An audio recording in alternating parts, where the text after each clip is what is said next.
Well, hello, and welcome to Doppler'S Gear Garage. What's going on, Brenton? You're up late.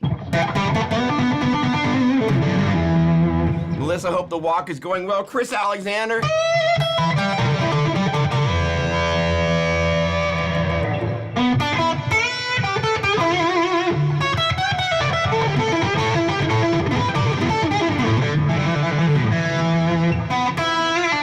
Good morning, everybody. Okay, hey. Chris, yes, that is the catalyst. I'm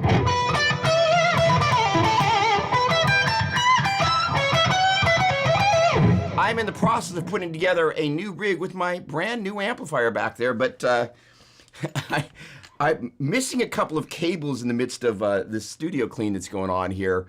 So that rig has not yet been wired up, but I've been playing directly into the Mesa Boogie Mark 7, and it is amazing. But for this morning's show, I just figured I would keep it easy. Adam, good morning to you. Great to see you. Hello. What have we got for you?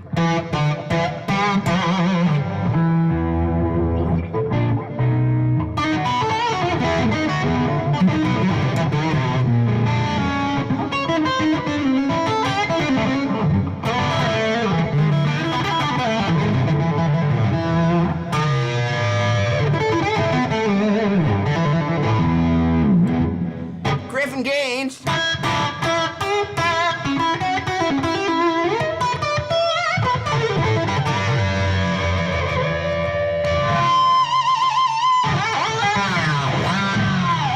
That's for the under-caffeinated out there. What's going on, Craig Parker?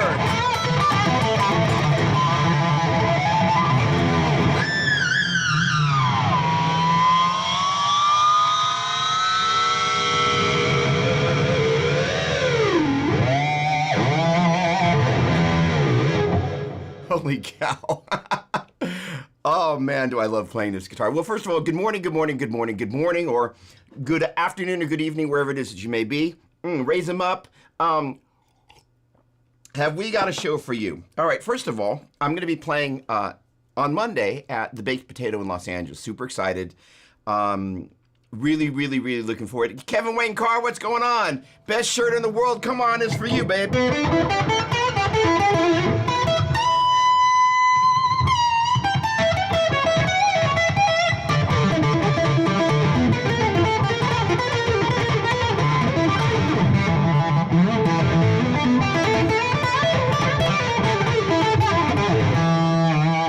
Because that's kind of what we love to do. Eric Martin Bureau.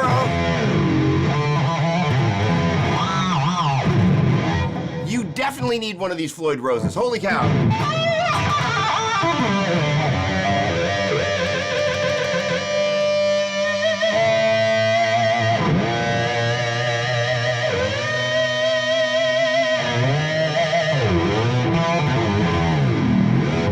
The Saniac doesn't hurt either. All right, holy cow. All right.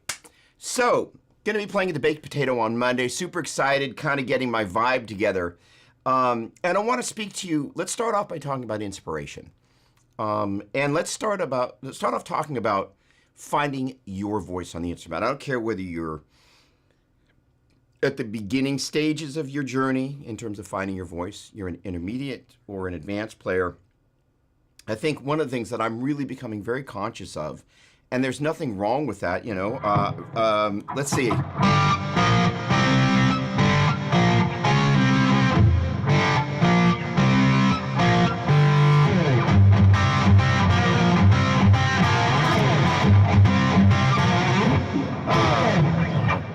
So on and so forth.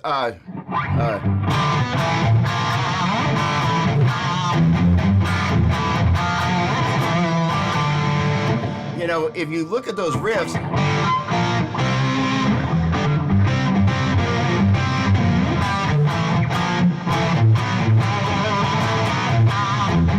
all right, so it's an A, but the point being is that they have an awful lot in common. So obviously there's a certain amount of looking back that we all want to do. But the thing is that the thing that has really kind of been creating a little bit of a challenge in me in terms of how I respond to it, both as a guitar player and as a music educator, and as somebody that kind of, you know, is privileged enough to have some people that are tuning in on their Saturday. Hello, thanks so much for joining.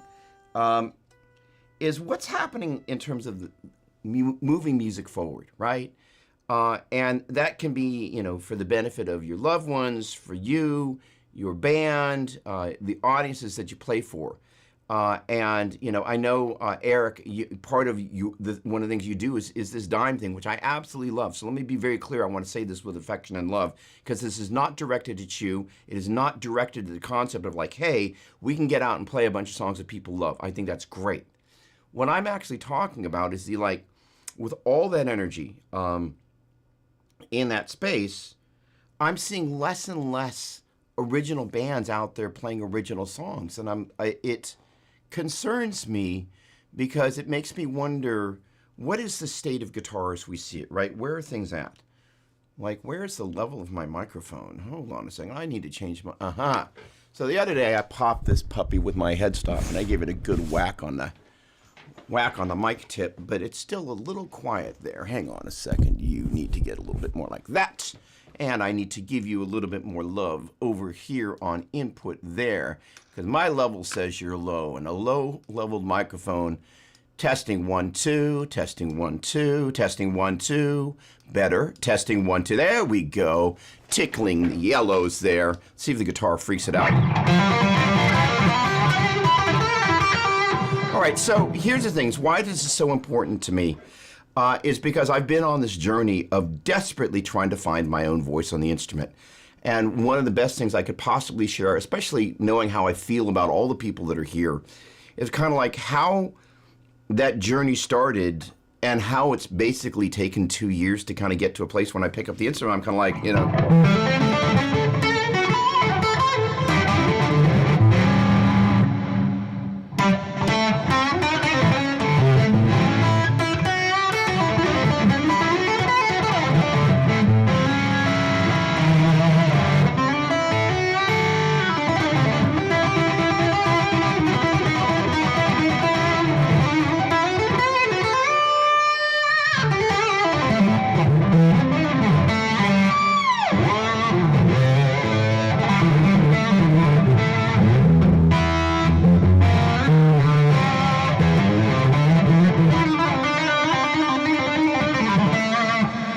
pick up the instrument, I'm kind of like, gosh darn it, that sounds more like me than my influences most of the time.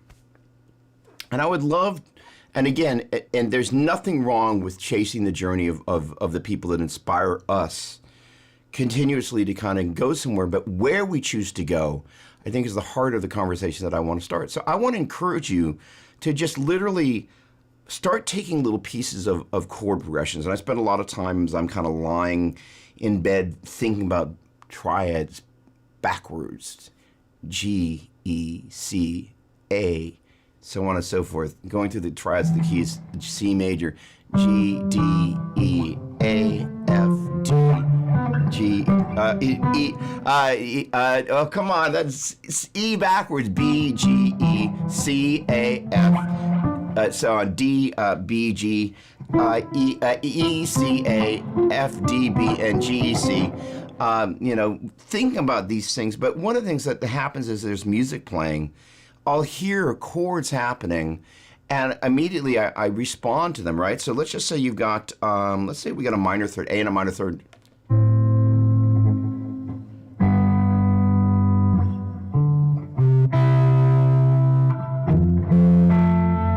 Okay, so here's your chord progression for today, and I apologize I don't have a loop, but I just came up with it, so what the hey.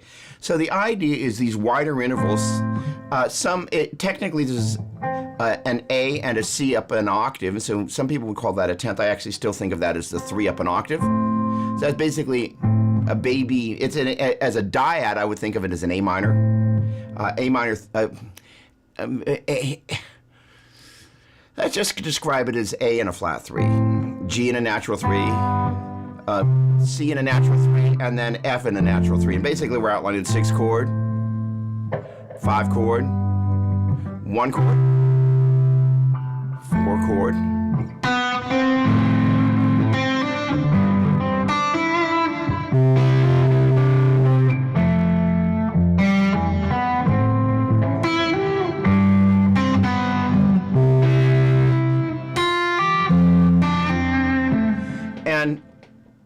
the thing that's great about when you look inside your chords and kind of go, well, what's going on here? You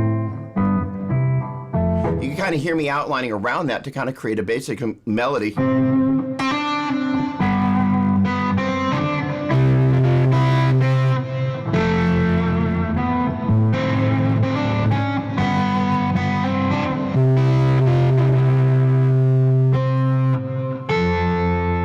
Right, and so again, and almost like that turn on.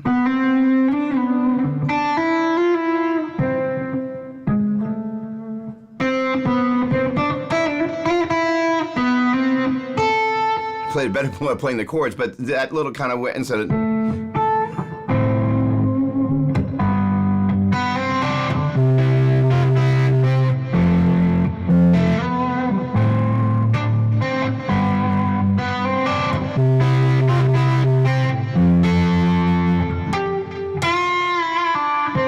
So the point being is that as you play these little pieces,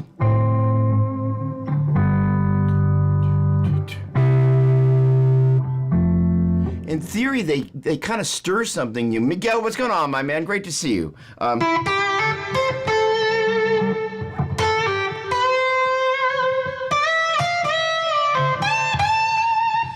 in turn, having a reaction and responding emotively on your instrument is to me the clearest path of how you kind of begin to find the things that are uniquely yours. The other thing is constantly be recording yourself, be it on voice memo. I'm streaming through an application called Ecamm Live, and that has a record function. So frequently what I will do is if I'm feeling something or discovering something, I will just immediately start recording, because then I have the benefit of seeing whatever it is I'm doing with my hands and can come back to that. I do have a massive Dropbox account in the cloud that's got something like 6 or 7 terabytes at this point. But that enables me, and I also create, I've talked about this here before, a treasure map that as I need to offload stuff and send it up to the cloud as I begin to run out of room on my hard drive, I'll create folders inside a folder that is always present on my hard drive called To the Cloud. And inside To the Cloud, I've got my Ecamm Live recordings, and inside that folder, then I create subfolders, and inside those subfolders, if I've got, oh, Craig, I'm going to read that in just a second because that's nice and long and meaty. I love that. So, and then in turn, if there's a particular, Doppler's Gear Garage, September 2nd, and I was like, oh, minor third progression. So I'll create that folder, and then I'll create another one, minor third progression dash files, or actually it'll be the full name, and then file. So I'll know that inside that, I can look on my hard drive and find the enclosing folder, as well as make a note of it in my treasure map. But that way I'm able to find it easily, right?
To kind of play with these little changes. All right, so, but it gives you a canvas to work off of, and you start doing something, and what you're doing is you're playing in your own creative sandbox. It's a kind of a silly thing to say, but it really, to me, sums up the essence of, like, if you're going to be playing in somebody else's sandbox, don't be surprised if kind of you end up kind of building their little sandcastles. Not that there's anything wrong with it. So I do not want to take away from the lessons learned from listening to the Eddies and the Joes and the Steves and the Jeffs and all of that.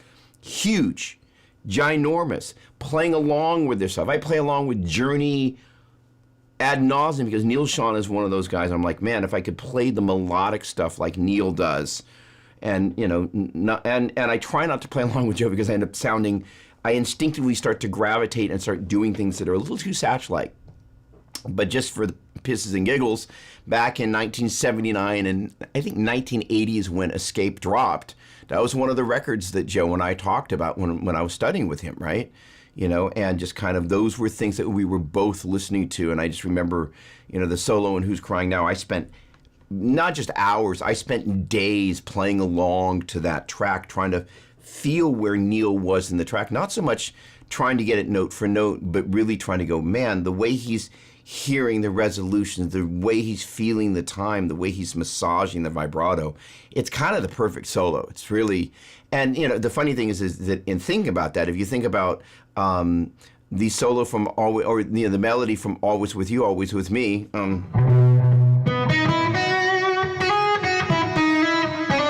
sorry.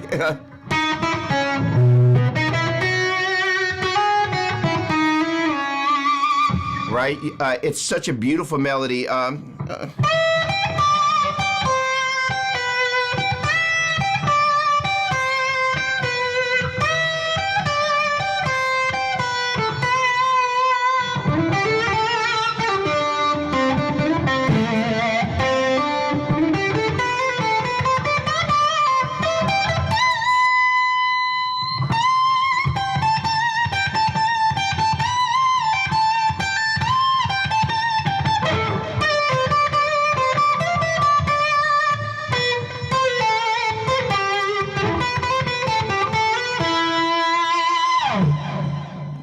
So it wasn't perfect, but the idea is kind of like that solo just kind of, it left an imprint. But when I got a kind of a...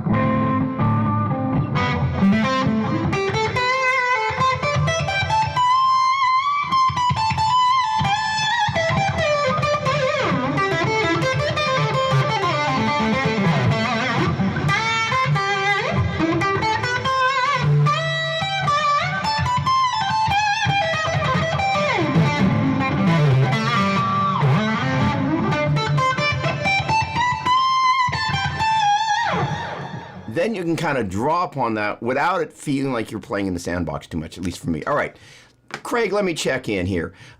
Tough topic, and I could bring this in, but it'll be like 2-point font, and nobody will be able to read it. Peeps giving in to the machine. I love all music concept, covers, tribute. You learn from all things right there. All things music, that sounds familiar. But my love is original music. When a new composition is really good, it will grab my attention, right? And that's the attention of the heart. Steve Greenleaf, hello. It's always writing, and with time, it's gotten way better. It's great. I love it. It has turned into an individual love as the demand live seems to be covers and or tributes. I will never stop writing. And Craig, that is kind of one of the things. Is first of all, I wonder the why behind the tribute thing. And again, everybody loves to go out and hear their favorite songs and kind of reminisce about days old. I think those two put together are very powerful and enables people to do it. And, we're going to go see a big show. Hey, what's going on, Paul? Waking up to real music. Oh, come on. Doug DeYoung, what's going on, legend? All right. Hang on. Before I rabbit trail here, Eric Cohn, what's going on? Past student from 20 years ago. Greetings from New Mexico. Hello. Great to see you. Great after all these years to kind of commiserate over the...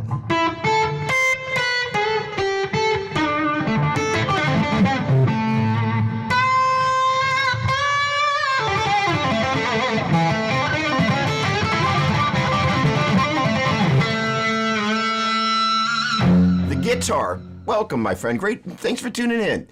Steve Greenleaf.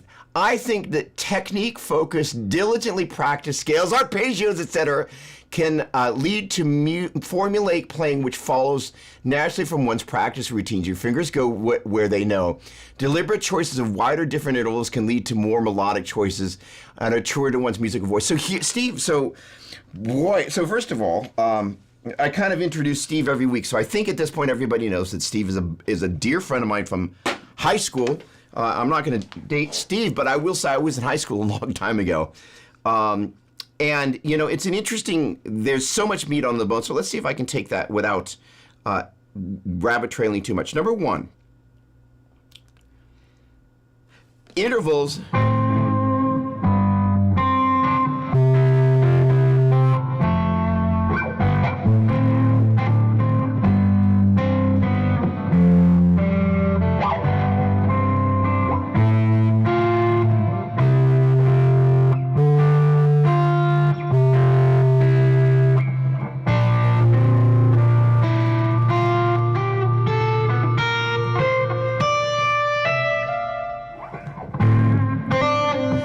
Intervals tell a story that that in some ways, I should say, wider intervals tell a story in ways that, you know, other things can't. That said, there are times that we can take the familiar and turn it into something that enables us to layer something new on top of it. So there's kind of truth in both those paths, and they kind of in some ways seem to contradict one another, but don't in the sense of what I'm thinking. It's so funny. I'm working on a new piece of material, and as I've been working on it, you know, what's happened is I went to solo over it. It basically really kind of changed my whole perspective on kind of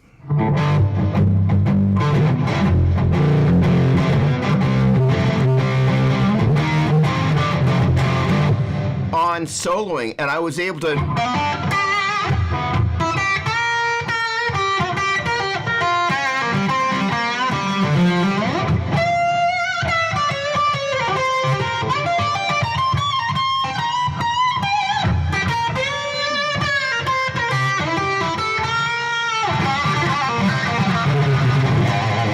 and literally everything I played over the top of it were bits and pieces of things that I'd played before, but none of it was classic repetition. I went, this thing, that's where I want to live. And I think that's kind of where all of us want to live. But the interesting juxtaposition to that is as I'm preparing to go and play in Los Angeles at a really well-known club that's kind of famous in that you want to bring your prepared game as well. So the juxtaposition to that is all these neighbor notes and some of the stuff that begins to happen. And also the great thing about the neighbor notes is that if we see the neighbor notes well, then it means that we can also use them as a ladder to find the neighbor of the neighbor notes. And I totally hear you.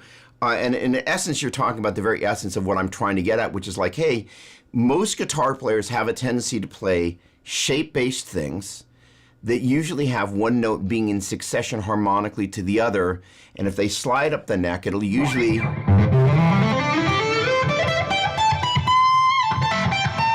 one note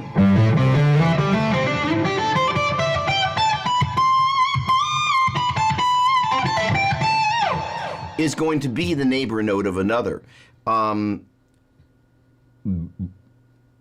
But sometimes those kind of pathways enable us to at least have a way to get from point A to point B, which sometimes we need kind of initial land bridge, if you will, to kind of go, how the heck do we get from there to there without doing a right? Which is where kind of mapping that stuff, but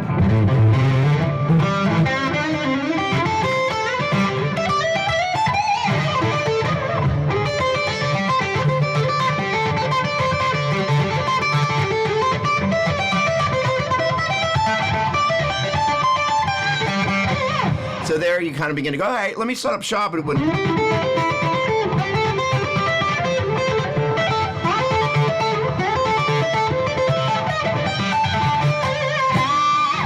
all of a sudden, that land bridge, all of a sudden, you can kind of set up camp at a couple of those spots, and boom, something happens, right? So the other thing is I'm kind of getting my hands up and running. One of the first things that I'm doing is the mindset of like, hey, you know what? The shape-based repetition is one of the ways at least I can get my hands obeying what they want to do. And it's interesting, that of all the things that you kind of landed on, you talked about pentatonic, because one of the things that I've been on this insane mission with my students is kind of like, see how I do this one: E, F sharp, G sharp, A, B, C sharp, D sharp, E, E, D sharp, C sharp, B, A, G sharp, F sharp, E, A, B, C sharp, D, E, F sharp, G sharp, A, G sharp, F sharp, E, D, C sharp, B, E. B, A, sorry. I started thinking about this one: B, C sharp, D sharp, E, F sharp, G sharp, A sharp, B, B, A sharp, G sharp, F sharp, E, D sharp, C sharp, B. So I've been really trying to get these note names going, but juxtaposed to that, there's a certain amount of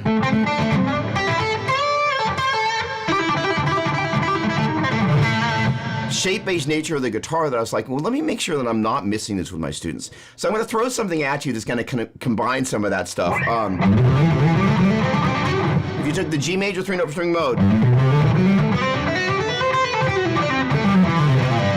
and you simply took the lower and upper notes of that, and you took the D Mixolydian 3-note string, and you took the lower note on each string, which is going to be 10, 10, 10, 11, 12, 12. Brent knows this one.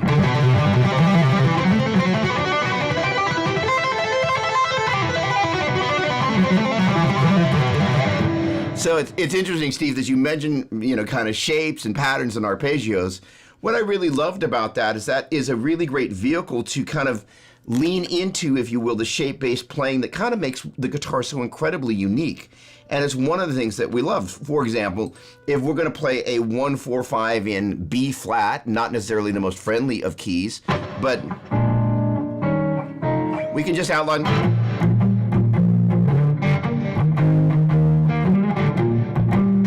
Now, if we get fancy, we can actually go, hey, the 5 is an F there.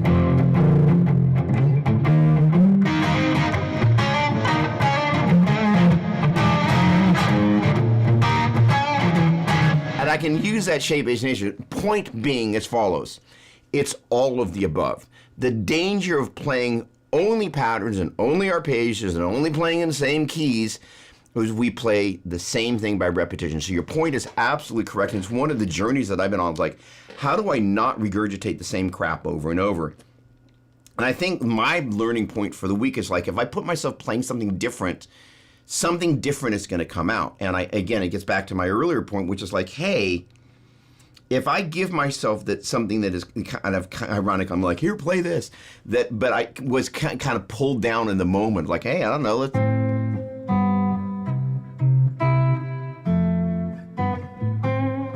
The intro, da da da da da da da da da da. The melody was so apparent. And this is one of the very interesting things about this process. Is I played them one of the songs I'm working on, and their comment was, it's new and familiar at the same time. I'm like, that's what you want. That's what I want in the idiom of music that I'm creating. I want a familiarity, so you kind of go, but I don't know that. And it's kind of like, when you hear a song that you love, there's something that just immediately resonates, that kind of snuggles up inside your heart and goes, oh, that's familiar and warm and cuddly, right? Or, maybe. But the interesting thing is I played that little riff for so many flippin' decades, and I never went, that's really G, B flat, and C power chords.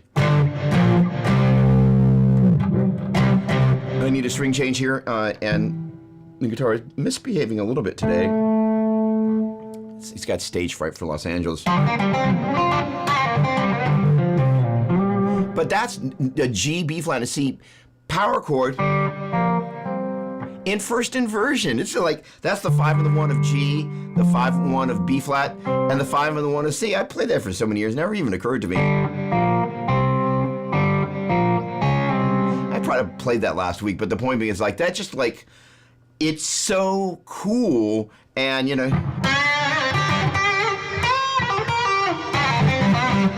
it just kind of really resonates with me in a powerful way. Thank you for those comments, Steve. And and that truer voice, again, finding some progression that's uniquely yours, and then kind of go, okay, what can I do that's not muscle memory? And as much as the neat thing is that what we do want to do as a music educator, I actually want to consciously be working on 3 things: this, and this is muscle memory and all of that, such that when you go to play something that you haven't played, your hands aren't kind of going, oh, I can't do that, right?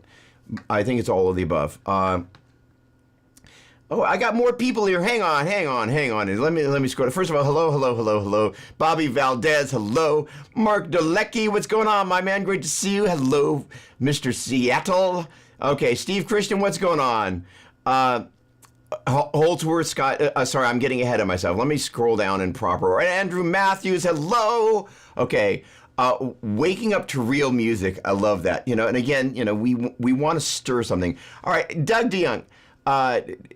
Hey, legend, when playing over the record, do mimic in the air first, like air guitar, to make sure the music is kinesthetic, playing with your body, not just your ear. Love your work. Thank you. Let me digest that. The interesting thing is that there are times Melissa watched me playing air guitar to my own music and kind of gave me one of these strange things. But there are times, like there's something that happens when your fingers aren't going, I don't know, A minor pentatonic, where you just kind of go to where you would naturally go. And let's see, I'm going to pull up a different track here, and who knows what Pro Tools is or isn't going to do. Let's see if we can get it to do this. But I'm gonna, where are you?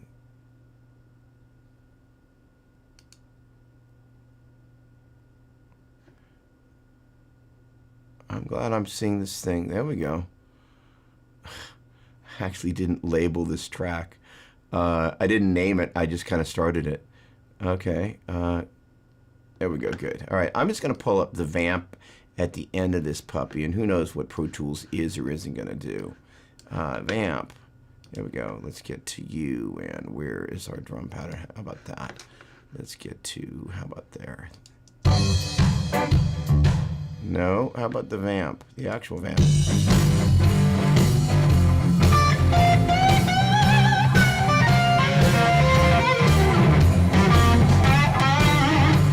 And really kind of what I did was like, and I can't talk about this track too much, but I can tell a little bit. And since you guys were kind enough to tune in, I'll share enough of the hintery.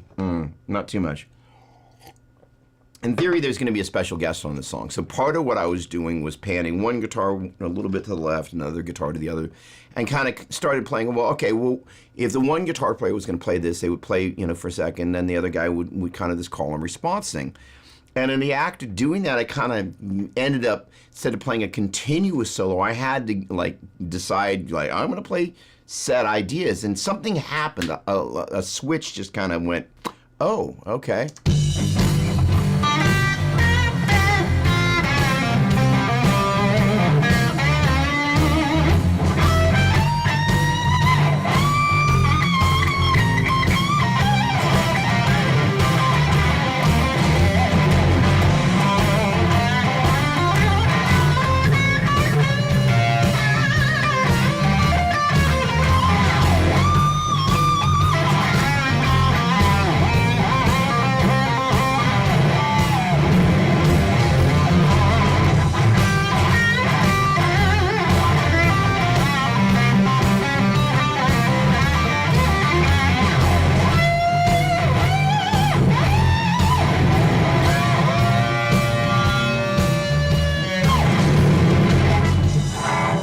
And I went, aha. And it's, again, Steve, kind of that thing that we were talking about. It's like, I'm no longer playing lick number 1A into lick number 1B, which is something I've desperately, it's a fine thing about, there are certain signature things that you're going to...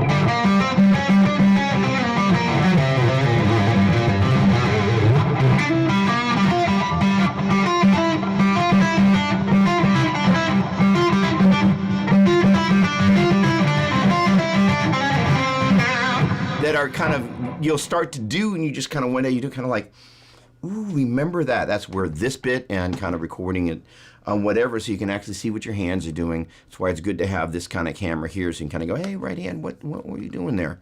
But in the process of doing that, I kind of went, oh, okay. So the idea is you're purposely going, whatever lick I'm going to play is going to be something that isn't something that I've played verbatim. I'm like, I don't know if I actually consciously had thought of that, where if you think about kind of most of what we try and do is we practice a bunch of licks and we try and make them happen, or it's kind of like the exact opposite, and just kind of like the light went on, I was like, oh, okay, I got it. And it kind of, and it may be one of those things where the moment will pass, but I'm hoping it doesn't, because it was just kind of a giant moment for me. But, so the interesting thing, getting back to your comment, Doug, what a great name. Sorry, that didn't quite come off like I meant. It was a compliment, not an ego stroke, but, it's out there. It's interesting, kind of what was interesting was kind of air guitaring myself. I was like, trying to figure out what was happening. I think for me, and I'm not disagreeing. I think each one of us has our own journey of how we get there. My latest jam has been, if I hear somebody's doing something on Instagram or something, I kind of, if it moves me, the first thing I got to do is I got to grab my guitar and I need to steal it. Not note for note, but I need to steal the essence of whatever it is that they're doing and just harness it, and kind of how would I play that, as opposed to that. And I'm not saying that there's anything wrong. I'm not being disagreeable, because what works for me is not going to work for you, in spite of the awesomeness of the shared name. And the funny thing is that I've always thought Douglas was such a slightly, Douglas. It seemed so. I was always a little bashful about it, because it seemed so, I don't know, Doug or Duggo, a little less formal, hence why I don't go by Douglas. All right. Paul, what's going on? Again, John Mello, I hope your lessons go great. Again, Andrew, thanks so much for tuning in. And again, Steve talking about Holdsworth was such a unique master of intervals. I mean, I was thinking about this the other day. I saw Holdsworth 3 or 4 times. One of the times was at the Berkeley Keystone, and there was a guy named Jimmy Acevedo, who was the house sound guy, really great sound engineer. And a guy named Joe Satriani was sitting up, and they had this little eagle's nest, kind of looked down on the venue, and Joe was sitting up with Jimmy watching Holdsworth play. And I don't remember who was in the band that time, but the next time was at the Stone in San Francisco. And I might have seen the successive nights, because they used to tour this little circuit coming through the Bay Area. But it was Chad Wackerman and Jeff Berlin. Whew, what a band. In any case, yeah, and Scott Henderson again, another player that's kind of got this kind of other approach to this whole thing. A THPPPT, new musical term. All right, love it. Okay, all right, people saying hello, good. Rick Hunold, dude, thanks so much, Rick. Always a pleasure. Gosh darn it, this V just gets better and better.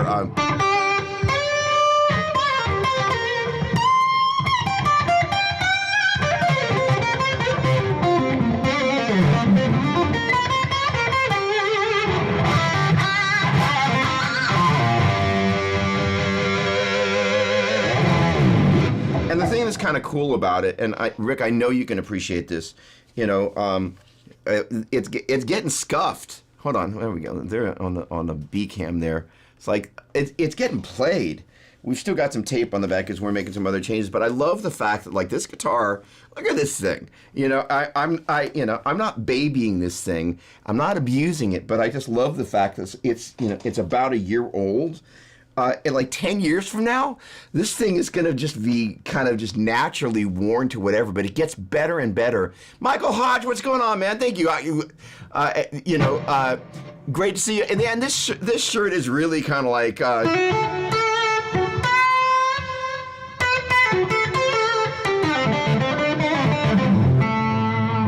it's kind of every day, right? Love that. Mark Yamamoto, what's going on? Hello. I hope you and all your loved ones are safe and sound, coming from Hawaii. Brad, what's going on? Saturday morning musical feast. Awesome. All right, Mike Rand, hello. Chris Alexander, Rick's band, Die Humane, is a unique metal band. No, Rick is a flipping living legend, and I look forward to getting a chance to see the band. They got a new record out, and they're out playing, and Rick is, well, like I said, a living legend and an old friend. Gosh darn it.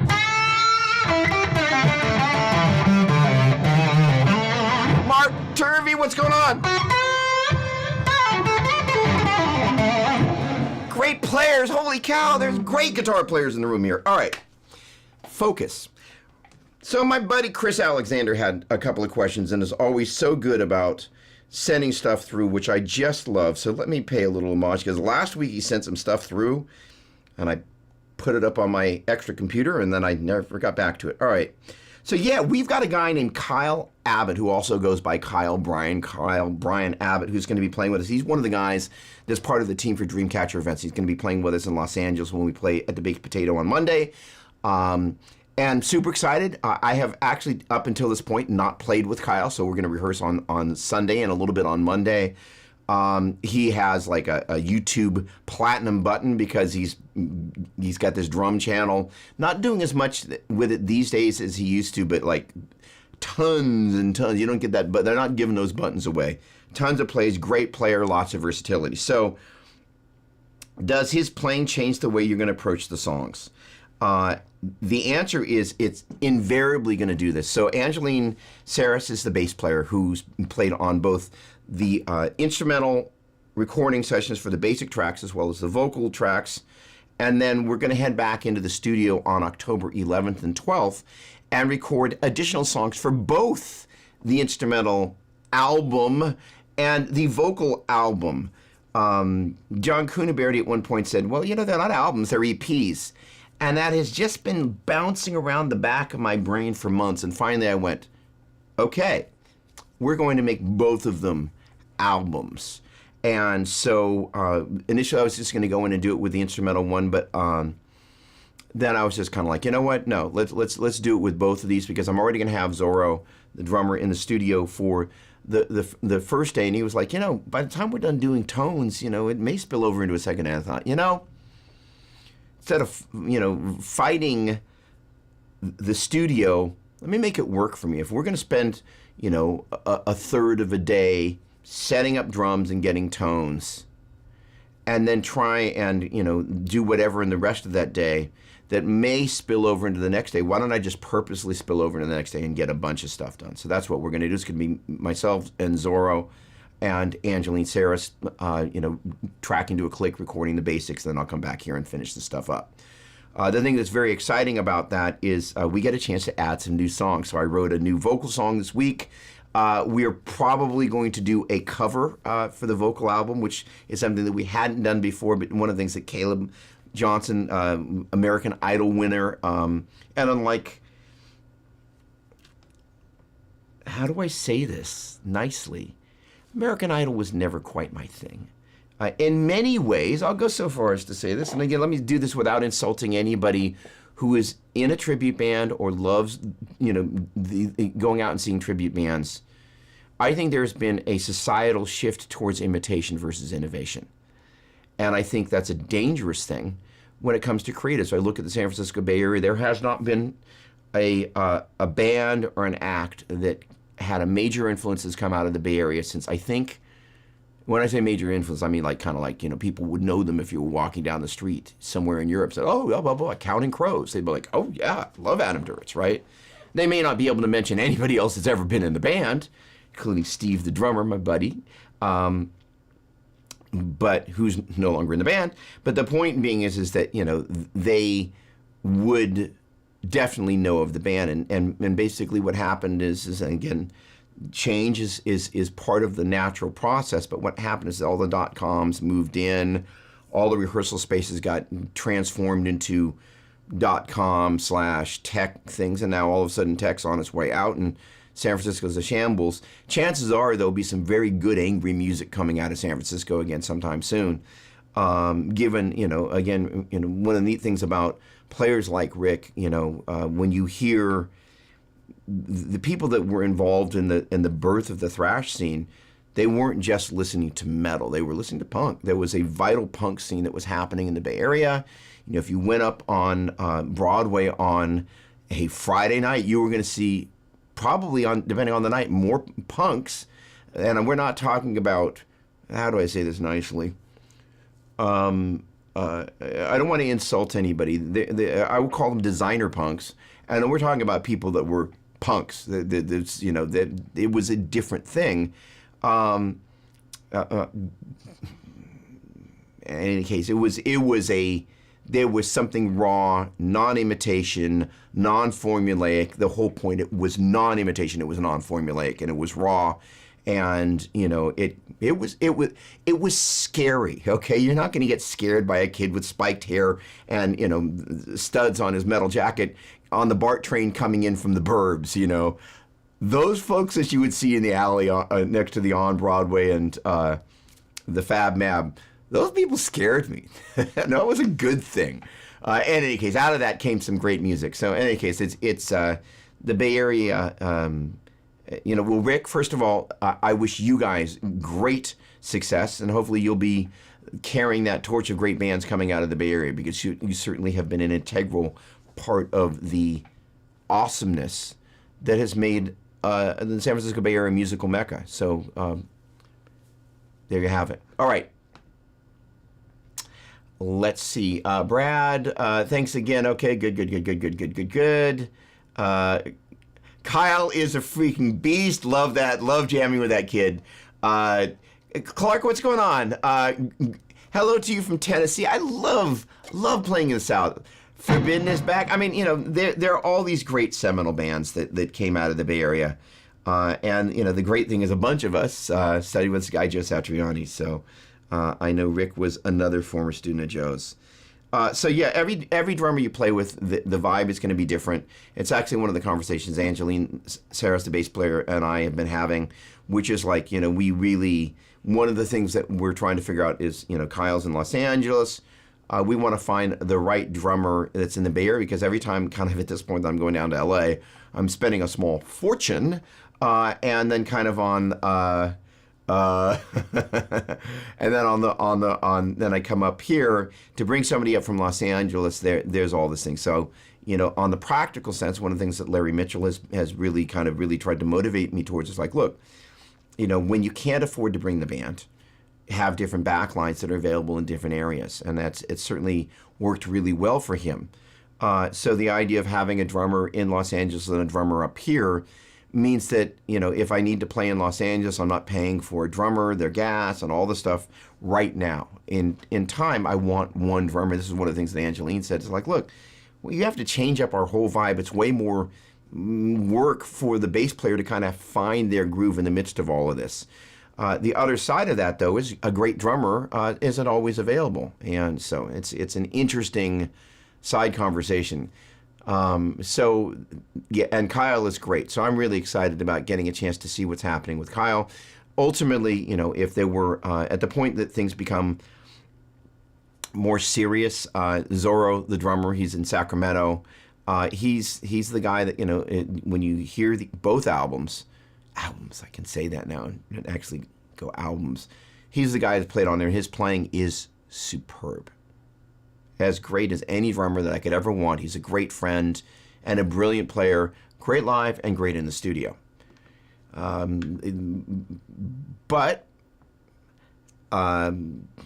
there are financial considerations.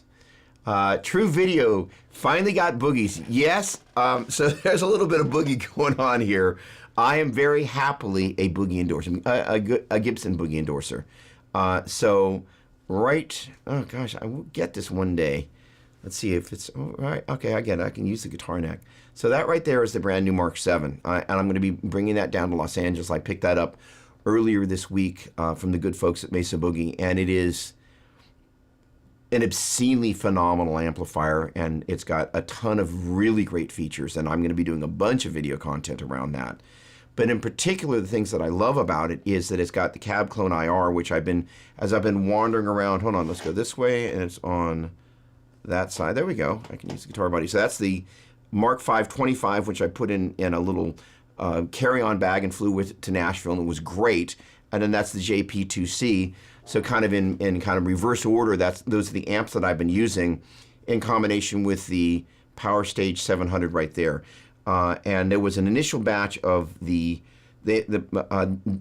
Duncan has come out with a 100-watt version, but there was a little bit of a problem with the first batch, so that got returned. I'm waiting for the next one to show up, but it's not going to be here in time for this gig in Los Angeles, so I'll be back to the 350-watt per side 700, which doesn't suck.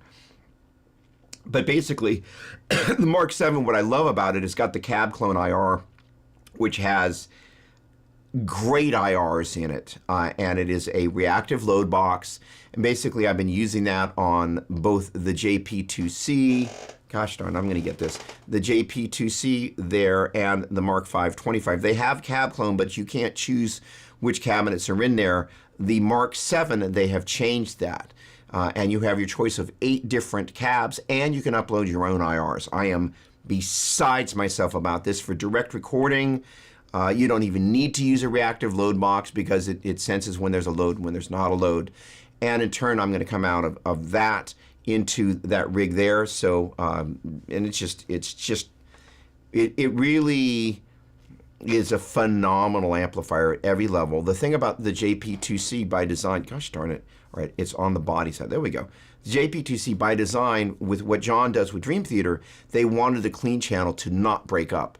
The thing that I love about the Mark 525 is the clean channel, especially with my, and they sent me one with a custom color, so I'll be taking this to Los Angeles as well.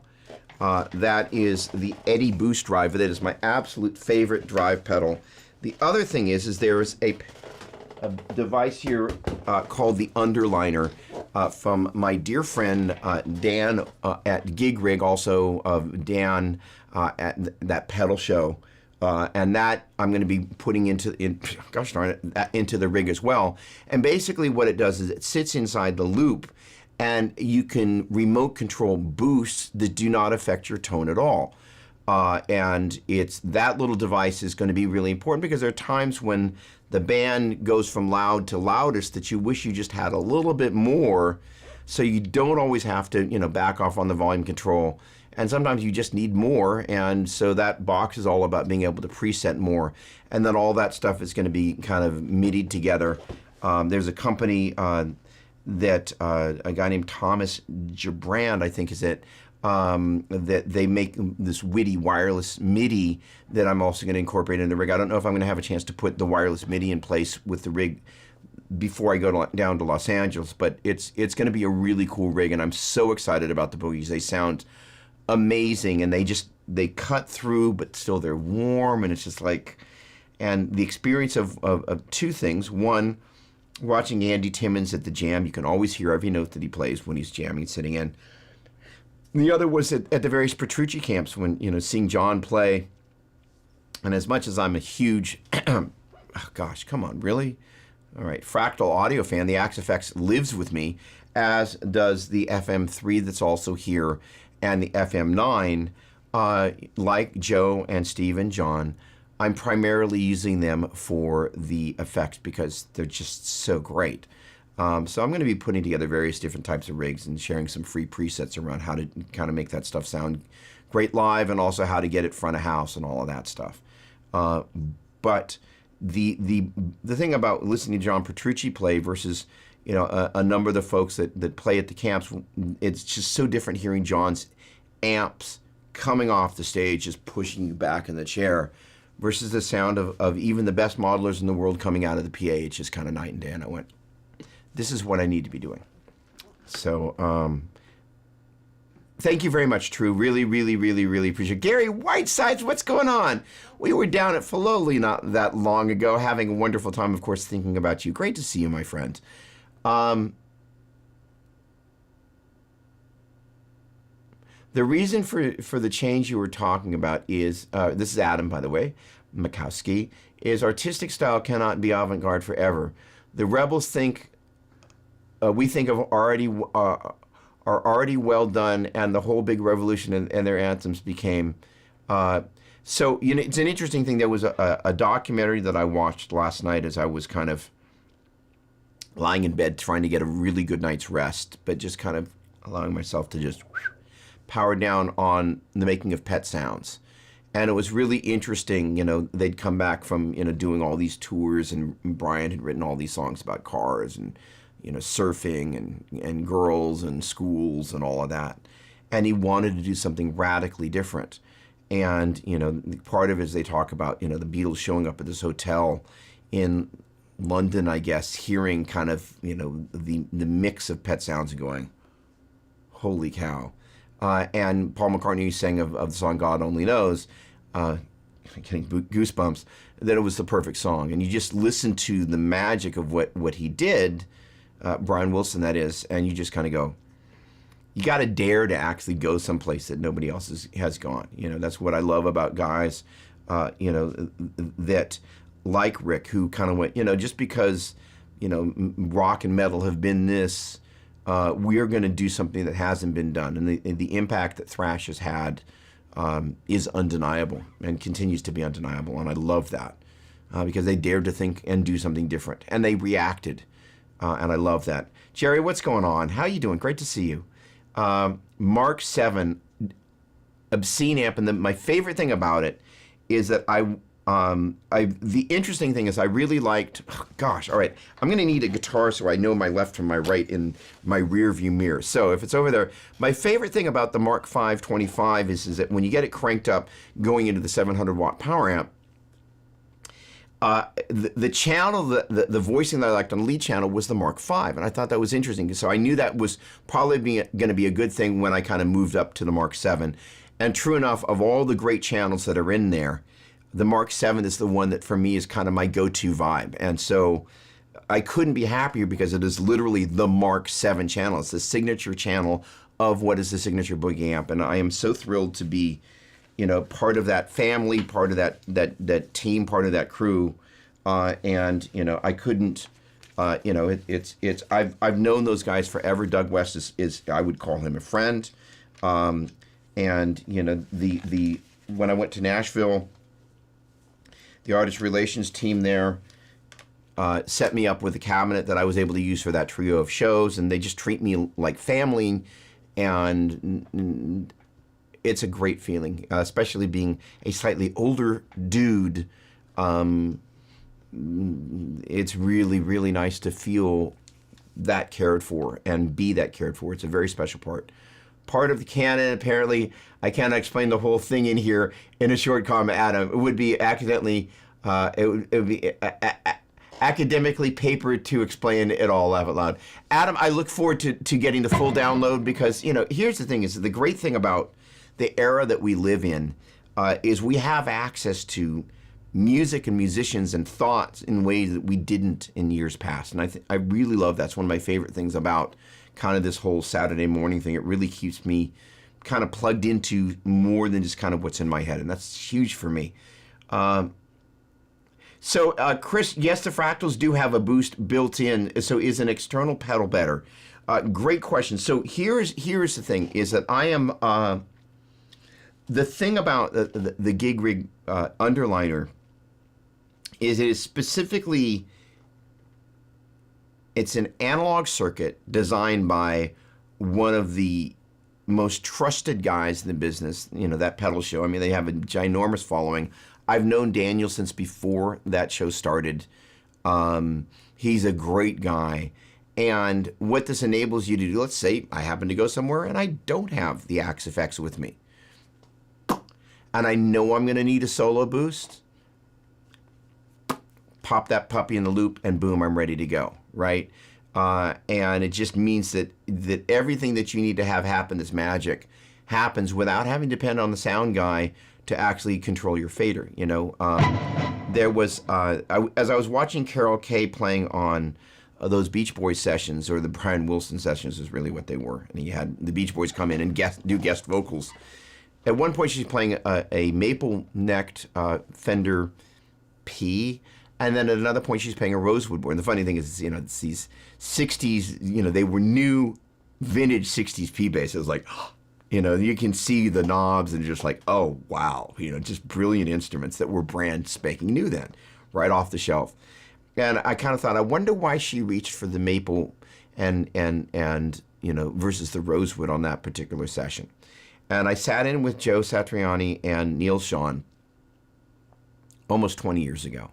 And I purposely brought, at that point I was still playing Ibanez, and I purposely brought a guitar with a maple neck because it's just a little bit brighter. And I just kind of thought, you know what, if there's anybody between Joe Satriani and Neil Sean and myself who's going to get the least, you know, and the sound guy's great, but honestly, when you've got two guys as important as Joe and Steve up there, Joe and Neil, you know, that's where the main focus is and should be. I'm just kind of like, I don't know, who's that? So I purposely brought the maple fingerboard, which wasn't my main guitar, but I knew because it was a little bit brighter, it was going to be heard a little bit better. And so, you know, that's why with a maple board, you're going to get a little bit more poke through in the mix. Now, as it turns out, I actually prefer the sound of a rosewood board is a little bit...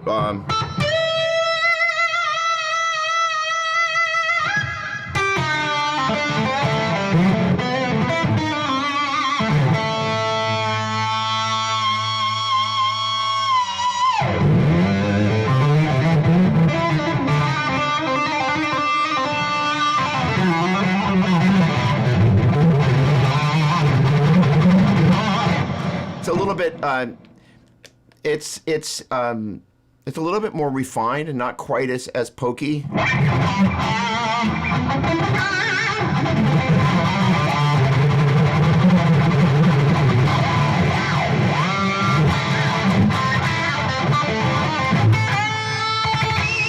But when you need to poke it through,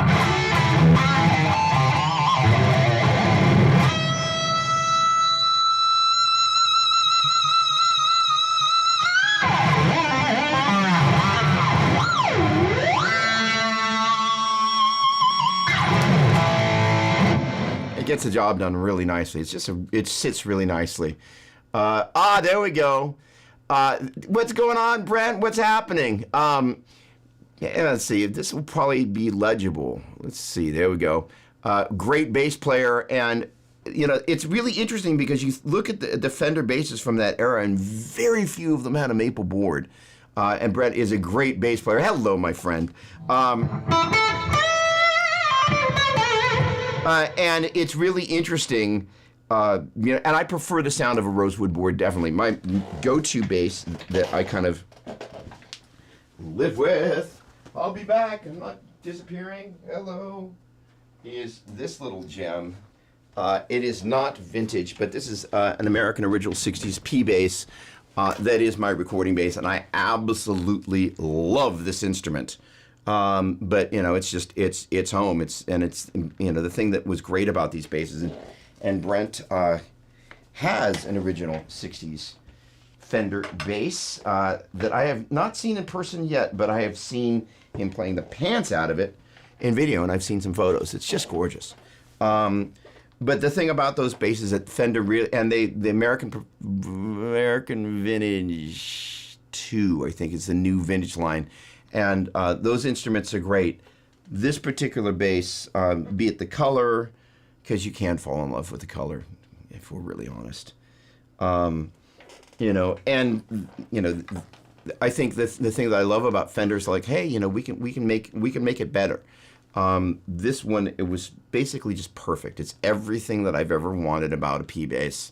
It's gorgeous in the color. Just every time you pick it up, and you're just like, oh, holy cow. It's just kind of like, I don't, you know, I could live with that bass and never have to buy a vintage P bass. Thank you, Brent. And I would be fine because I love that bass, and they really did a great job of the nuance of all the things that you want. You know, hey, Eric Vaughn, what's going on? Have to run. Thank you so much, my friend. Always a pleasure.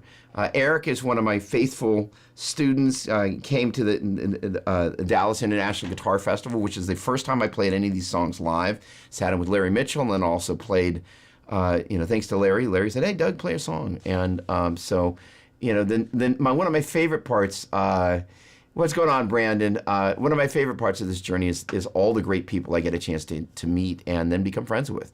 You know, Brandon Taylor, what's going on? Will I be teaching at Vi Academy in January?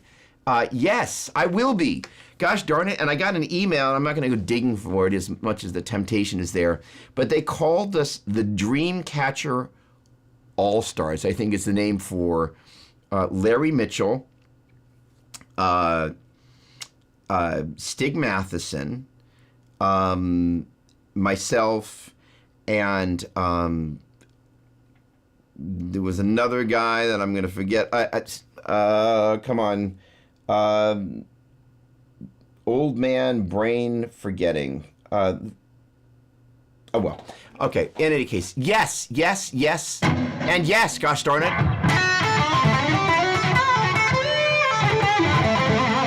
We'll be going over modes and anything people want to be going over. One of the neat things about what I get a chance to do at these camps, in addition to kind of doing these late night kind of sometimes mode-centric jams or whatever, quite often in the evenings, they're all, people wander around and jam until the wee hours.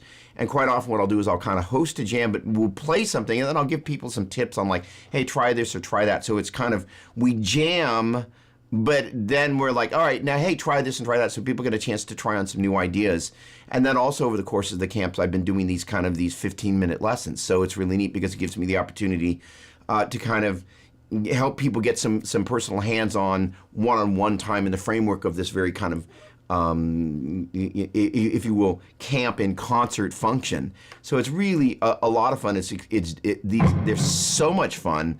Not an awful lot of sleep, but again, eat. Let's forget the sleep part. Guitar, repeat. There's a little bit of sleep, but it's so much fun, and that's where I know a bunch of y'all from. So gosh darn it.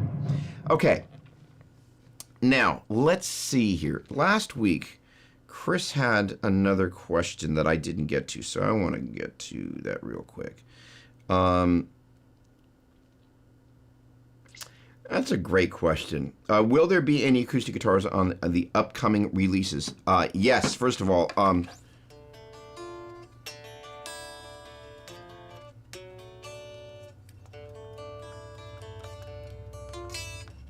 oh boy.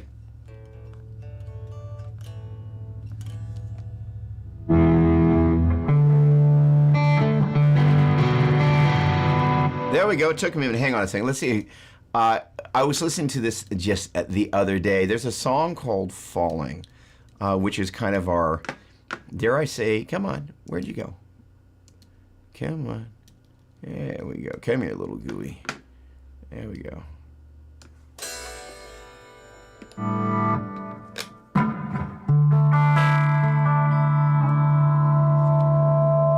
Right.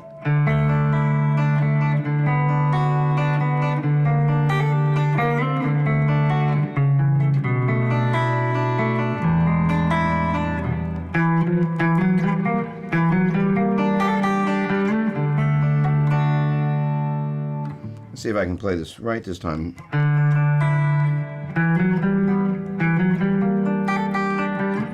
Here we go.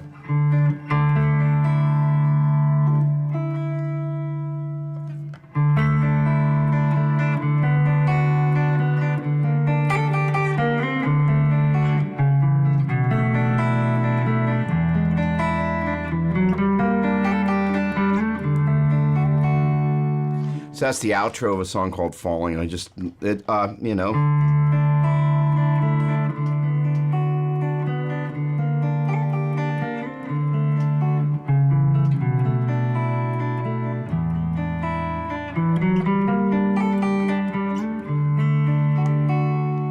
So that's played on a pair of Gibsons, one on loan from my dear friend Glenn.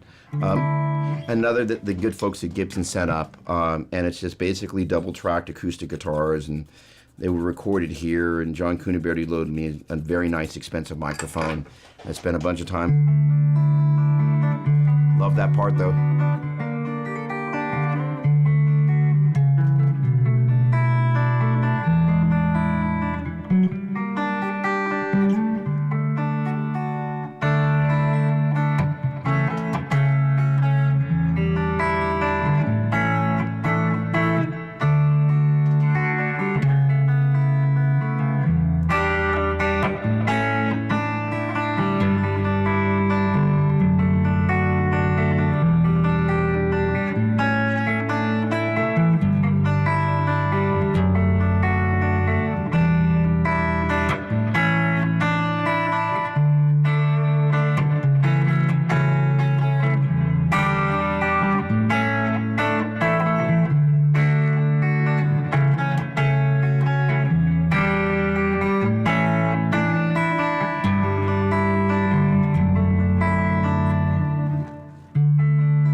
gonna be a really neat song. And then there's some other spots where there's acoustic. But the other thing is we're gonna.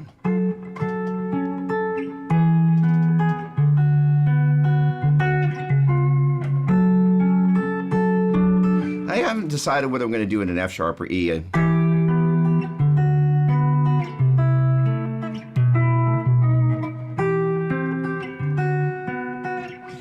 lot of tune here. Desperately need a string change, but we're going to do a version of Sting's "Shape of My Heart," and we're going to play that on Monday at the Baked Potato. And there's going to be at least one special guest on it, and there will be some acoustic guitar on that.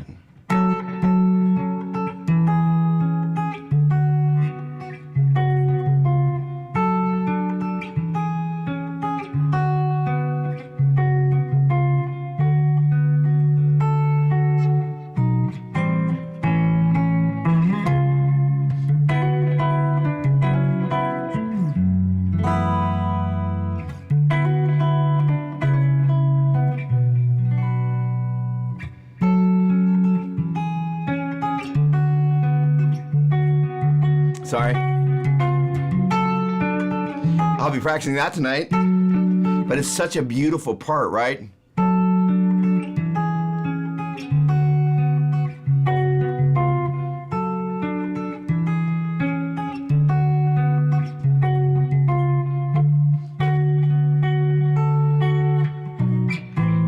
Well, okay, hold on. There we go. All right.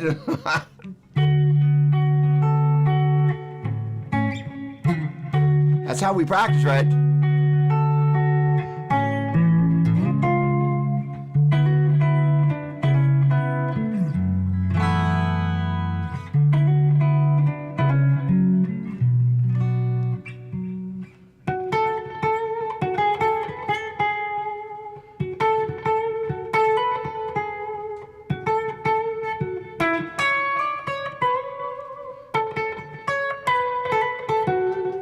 Such a beautiful song, right? And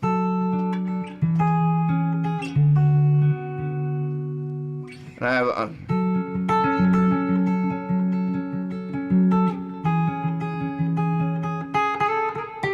oh, come on, what key am I? All right, F sharp minor.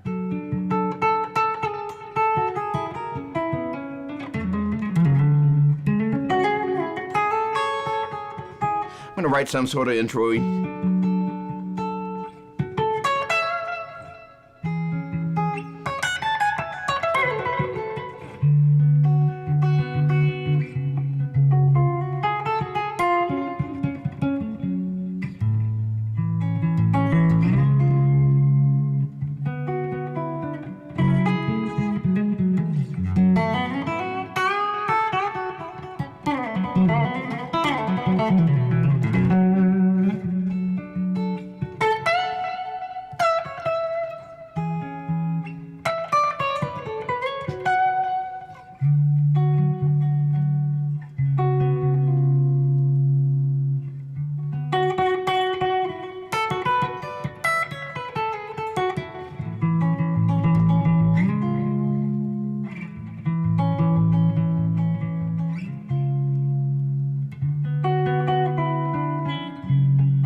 Something like that. So it'll probably be a little like that. I really like it.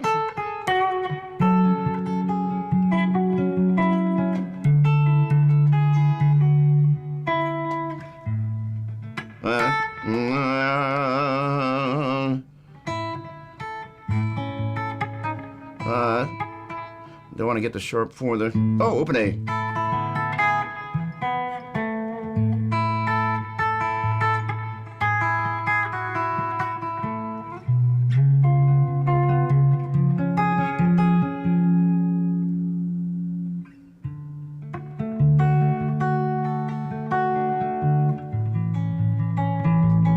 Kind of play with it. So instead of going, you don't go to the chord yet.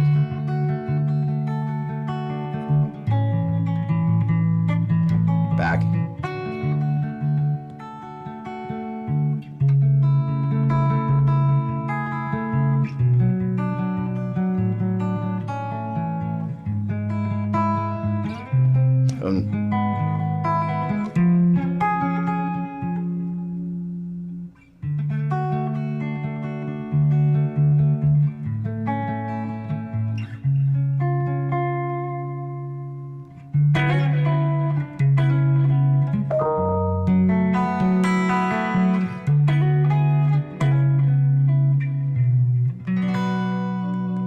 So on and so forth. In any case, so that'll be acoustic, or some sort of piezo sort of thing. We're looking at building another one of these that's going to have a Floyd with a piezo built into it. There is well, no, I can't quite get to it. There's a guitar here that's got a piezo built into the bridge. So really, hey Steve, what's going on, my man? Great to see you. But really, it's such a gorgeous, Steve, as you said, it's a beautiful piece of music. Wish I could go to Monday's show next time. I'm sorry you won't be able to join us, but wherever you are, have an amazing time doing whatever it is that you're doing. Ben Tom, what's happening? No need to apologize for being late, but thank you for coming. Gosh darn it. It's kind of like a treasured guest. It's just they show up, gosh darn it, you're happy to have them in the house. Cheers. Get so much from the show every time. I love that. Thank you. You know, the funny thing is it is 100% mutual in that, oh, come on. I thought that came over. Why? There we go. You know, this is just such a really important filling of the tank for me, you know, because, you know, I don't spend a huge amount of time socially. Not that I'm totally socially awkward. But I get to hang out with my guitar buddies every Saturday. I mean, holy cow. You get a chance for me to watch it.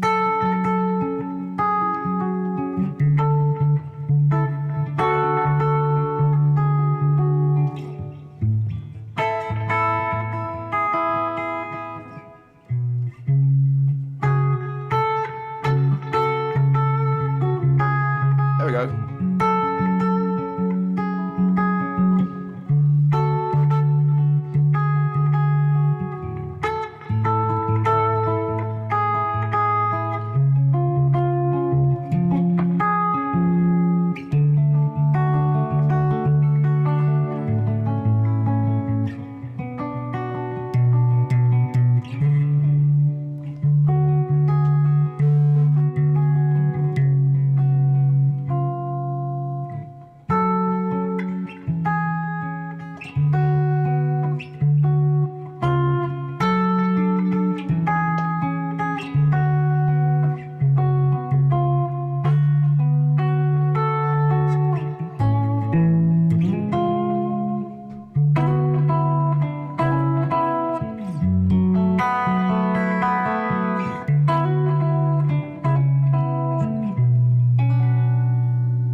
It's going to be really nice. It's just such a pretty piece of music, and it's neat to be able to interpret that.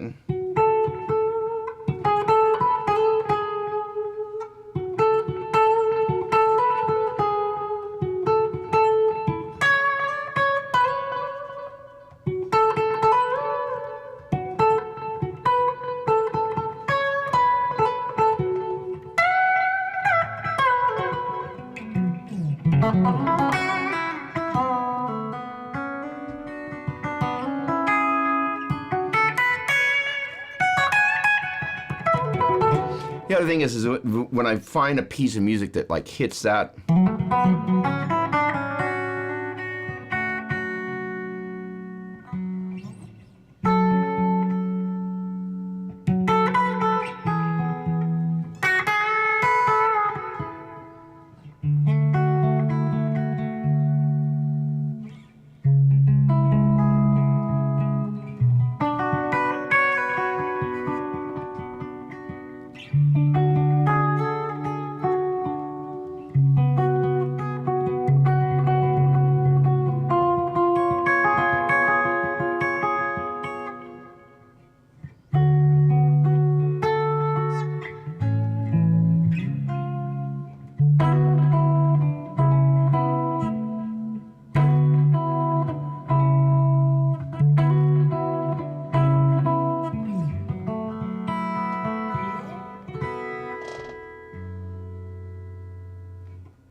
Gosh, that's lovely. All right. Hey, hey, hey, hey. Tony, what's going on? Dire Straits. I love Dire Straits. There's a song called Planet of New Orleans, which there's not much I could do with it that I because it's so flippin' great. Not that the Sting song isn't, but because it's, there's enough on the Planet of New Orleans that just like it's so close to perfect where there's, as much as the Sting song's got this great guitar on it, it doesn't really ever totally go beyond the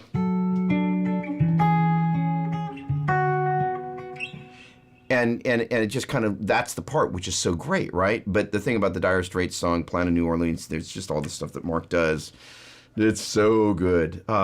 Thank you very much. Reminds me of Pat Metheny version of "And I Love Her" by the Beatles. Wow. Thank you, Roger. Really appreciate that. Thank you. Awesome. Jimmy Jett. Hello. Great to see you, my man. You rock. So there. Hey, I got a question. Jimmy Jett, didn't I see you do something where you posted an image of some icon from the Doggy Diner?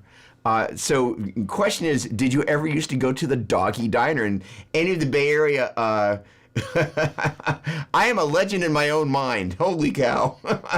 That's a lovely shot. Is that the Bay Area? Is that the Bay Area right there? It's a lovely shot. How many Bay Area people are here, huh? All right, I digress. Sorry. So, I have a suggestion for some of y'all. Find a song this week maybe that really moves you and figure out how you could do it instrumentally. And, it's an interesting thing. About I used to, there we go, have them Doggy Diner heads everywhere. Dude, my dad loved the Doggy Diner. The one over on Columbus, kind of just down the street from Don Weir's Music City.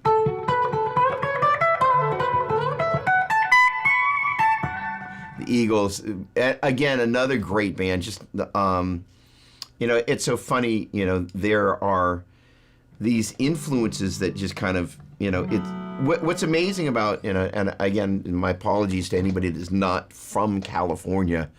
There have been certainly, Nashville being a great example, New York.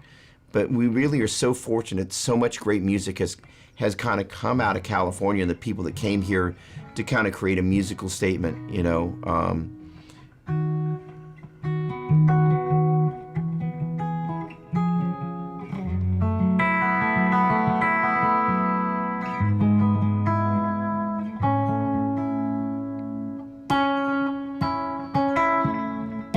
This is a piece that may end up becoming the prelude to, I really like this.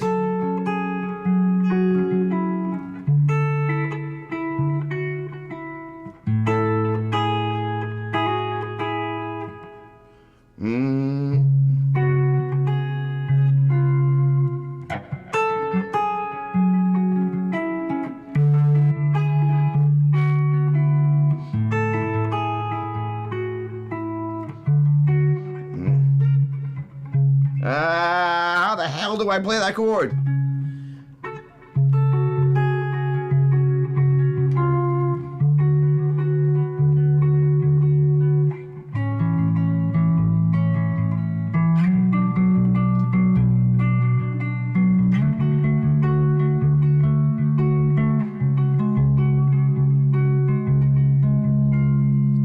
But this one.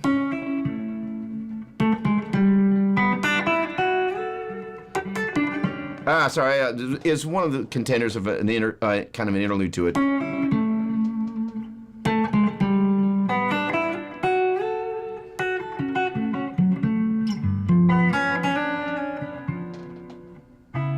I think I played this last week.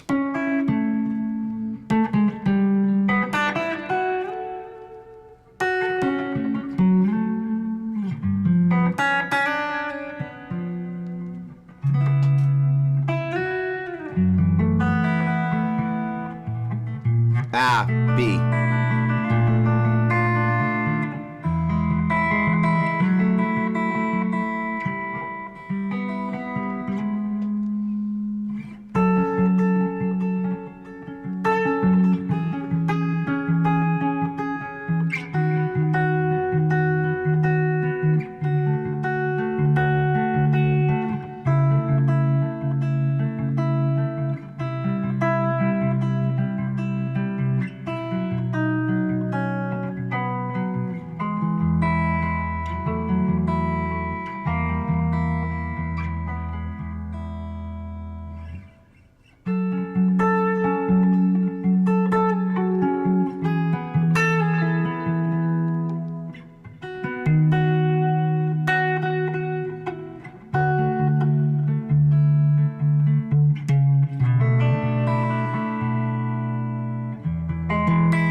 Oh, come on.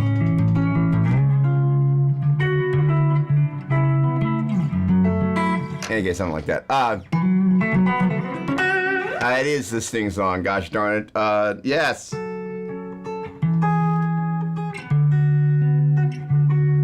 come on. I'll figure it out by Monday.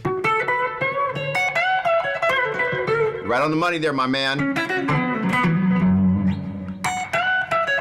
All right, so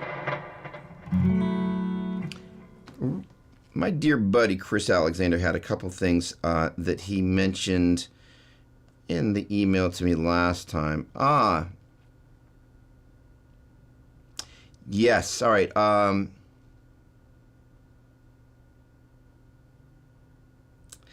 Is there one or more pieces of gear that I will be using on every song on the upcoming albums? It's a great question. I am going to try, and I'm not going to promise that I'm going to do it, but one of the reasons I've been waiting for that amp, is when you set up a template for tone, if you will, there are certain things that you're striving for.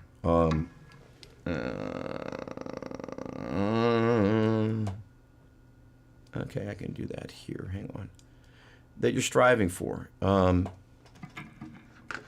And so when you switch instruments,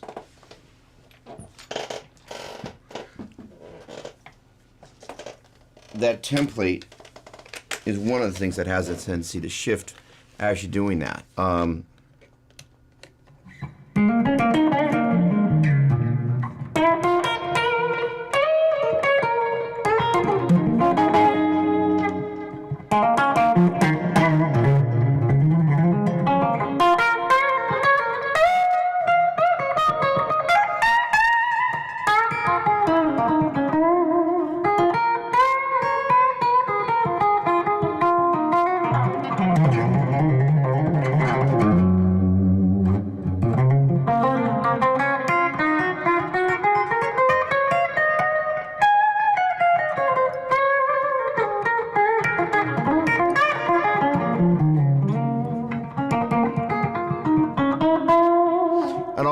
although these two guitars sound kind of markedly different, I'm playing through at the moment Line 6 Catalyst straight into my Universal Audio interface, and I'm using the UA Cooper Time Cube,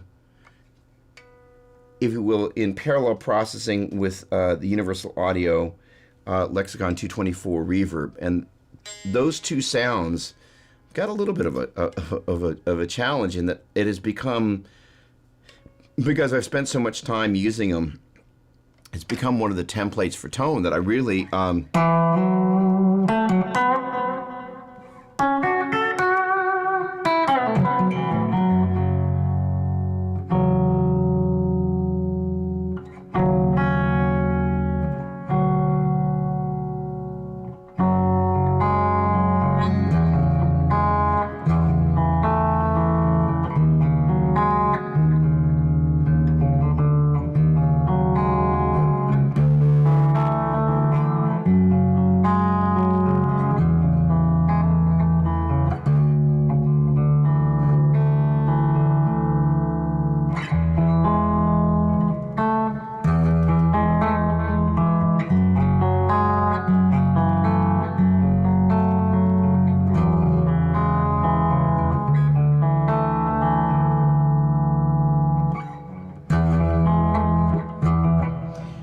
you really begin to kind of use it as a palette where you do stuff over and over, and it also provides a greater continuity sonically for the listener.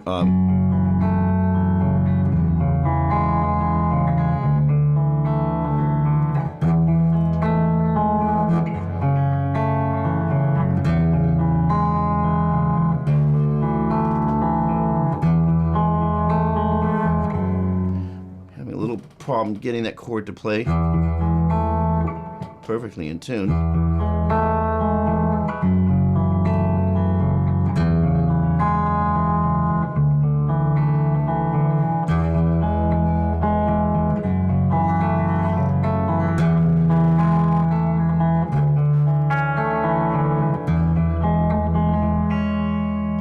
but it also becomes a home base where you kind of.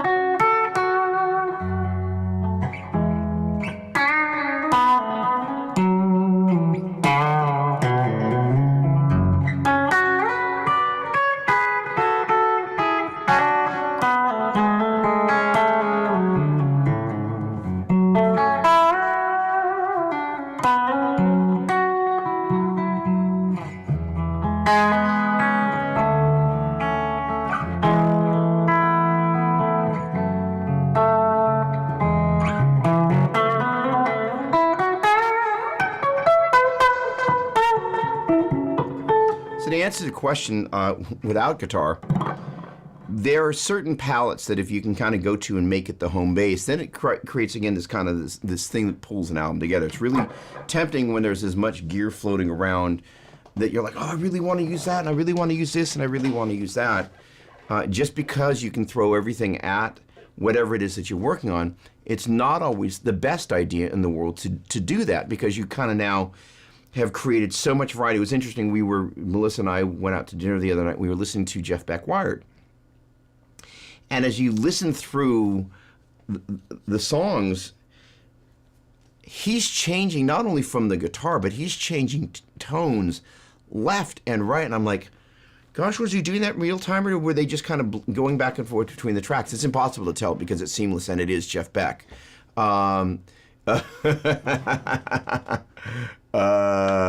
Metal Zone, there we go, come on. Or the Bad Monkeys, that's hilarious.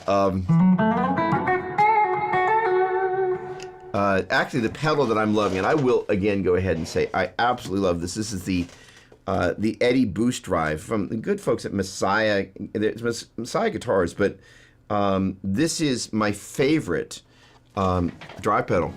And it's got drive and boost, and they made it one in a custom color for me because it's really nice.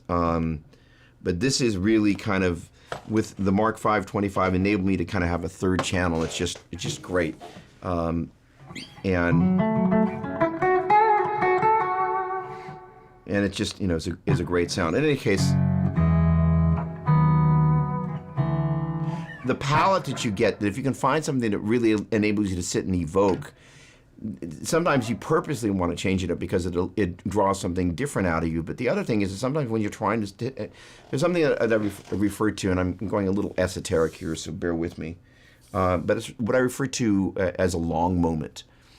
And the great thing is, if you listen to Wired, it really felt like, or Blow by Blow, records that I'm, listening to, kind of going, as I'm approaching doing an instrumental record that to me I'm trying to define so many things about myself as a player, as a writer, as a guitar player, as somebody that's leading a group of musicians trying to take, most importantly, the listeners on a journey that is familiar, but yet not too familiar.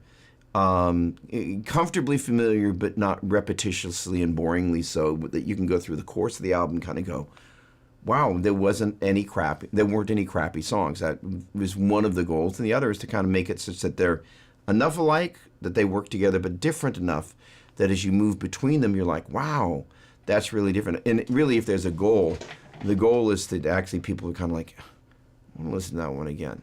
Because there's something about it that you can't necessarily always define what it is, but there's something that kind of pulls you in. It's like, I'll listen to the songs of whatever it is that I'm listening to, I'll listen to them over and over and over and over again. I'll just put them on repeat. Pretty much all my audio devices are set up on repeat, so I can just kind of bask in something and kind of figure out, what is it? And sometimes it's really poppy stuff that I will never write anything like, but other times I'm like, what is the lesson that I need to learn here? Let me just put that in repeat so I can grab that. And so, the neat thing about having a palette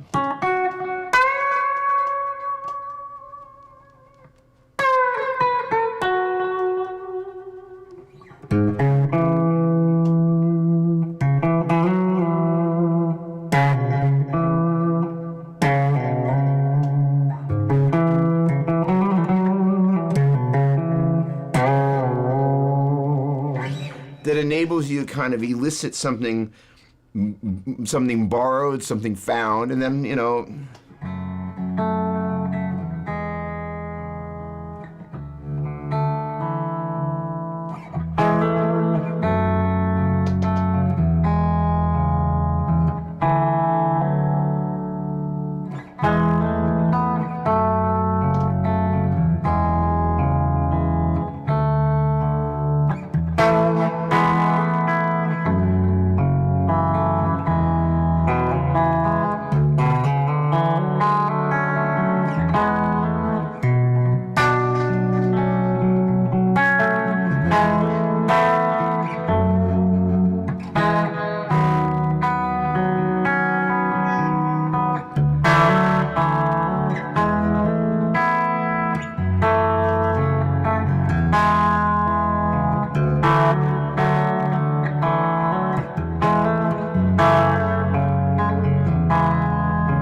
just can't hear it. But that sonic palette becomes something you can paint with, and you start trying different things out. Versus, some sonic palettes, if you're not careful, you will end up kind of just repainting the same thing over and over. It's actually one of the neat things about picking up a different guitar, but still kind of having a similar sound there that's there as a bass line, is you can kind of, if you will, tell a different chapter in the same story.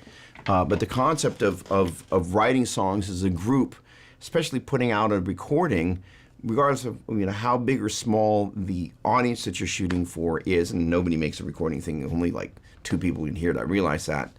But, the idea of like, I'm going to make a recording and I'm hoping people are going to dig it, but I've just got to make it because I can't not do it. Then it's an altruistic journey where you're trying to go, I'm just trying to create something. And if people are going to come along, that's going to be great. And if they don't get it, I guess that's okay too. But the thing is that it means that you're kind of trying to take that thing that's inside you and figure out, how do I bring it out and express it as music? Because ultimately, somebody said something about something akin to kind of the love of guitar, and it's one of the things that I think is so special, is that we get a chance to play music that somehow it's a funny thing. People don't just like playing guitar. I guess there are some, I shouldn't say that, but for the people that are here that I get a chance to hang out with, we love playing guitar. It is a love affair. It can sometimes break your heart when things don't go as you want them to do, or you end up in situations where people let you down and all of that stuff. But it's kind of like telling a love story, without having to put words to it, right?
Point being is like, imagine not having, it's kind of like, okay,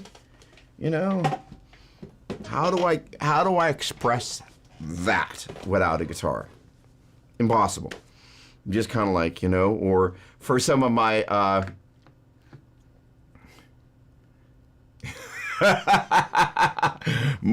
George Martin, Jeff Beck. Jeff, you play like an angel this morning, but now you suck. Just take a break. That's so funny. I saw Jeff a bunch of times. Just such an inspiration, right? He just is such an imprint. I mean, really,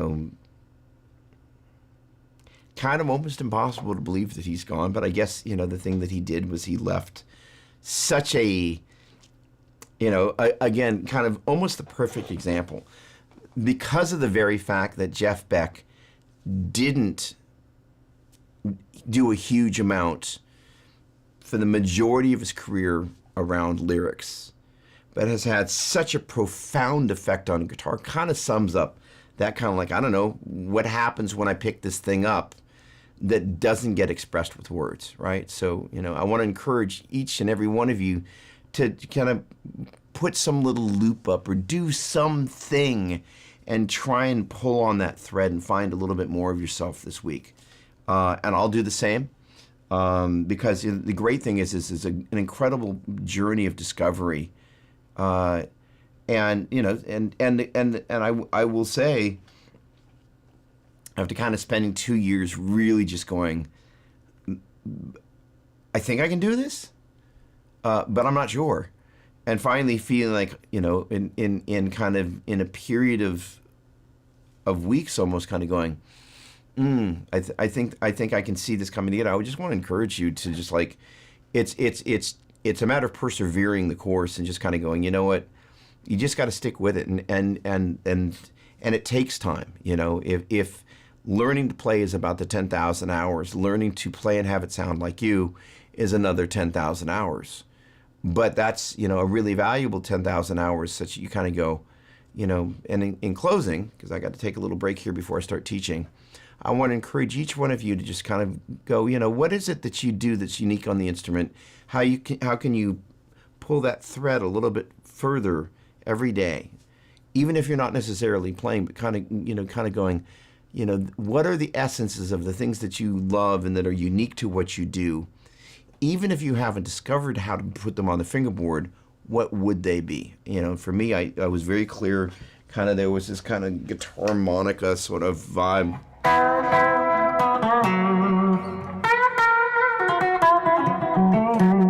It's got a little bit of slide built into it.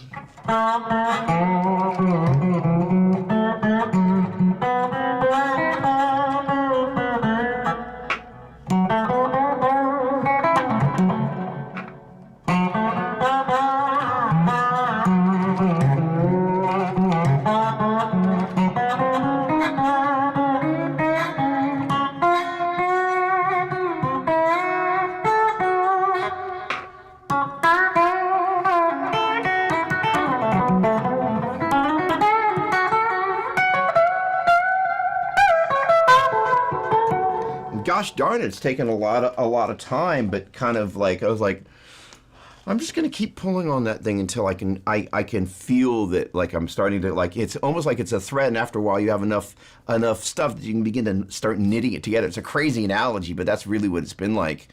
And it's, the great thing is I think each one of us has, if you sit there without your guitar and hum a melody, that's the voice waiting to be expressed on the instrument. And I would say the vast majority of the guitar players I know, hello, I'm talking to you. What they would hum and sing without the guitar in their hands is markedly different. This is what my buddy Steve was talking about before, to what actually happens when you pick up the guitar and play riff number 1A and go into riff number 1B, because that's how we connect the dots with the instrument in our hand. And it gets back to, I will say, to what Doug DeYoung was saying about, hey, what happens when you're actually not with a guitar and you kind of, what happens, if you kind of imagine playing it on the instrument versus actually kind of like, oh, these are the rutted paths that I run over and over like a deer, I don't know, I'm a deer in headlights. They just kind of wander around and eat the roses and, and get hit by cars, because that's kind of what deer do. We do not have to be deer in the musical headlights, versus kind of going, what is your voice like when you, and so the deal is grab this guy, hum a melody, and then find it on the guitar, and then find the chords that go along with it, and have fun with it. All right, Dave Powell, what's going on? Thank you, my friend. Very kind. God bless you. No, that's tiny. Thanks, thanks, Doug. Love tuning in when I can. Awesome. Thanks so much. God bless you, and have an awesome day. The very same to you. Really appreciate it, Dave. Thank you. This is kind of like I don't know what it is, but it's fun, and it's guitar therapy. And I think we could never get enough of that. Chris, thank you so much. I look forward to seeing you a little later, my friend. Griffin, always a pleasure. Thank you so much. The feeling's 100% mutual. Tom, eat the roses and be hit by cars. You never quite know what's going to come out. All right. Have a great day. Any of you that I'm going to see in Los Angeles, thanks so much. And for those of you that I will see this next Saturday, until we meet again, make it a great one. Thanks so much. Be inspired. Mark, always a pleasure. Mark, I cannot wait to hear the music that's in your head, because I know it will be flippin' awesome. But I have had the pleasure of hearing what just comes out of those fingers natively, and that's equally beautiful. Everybody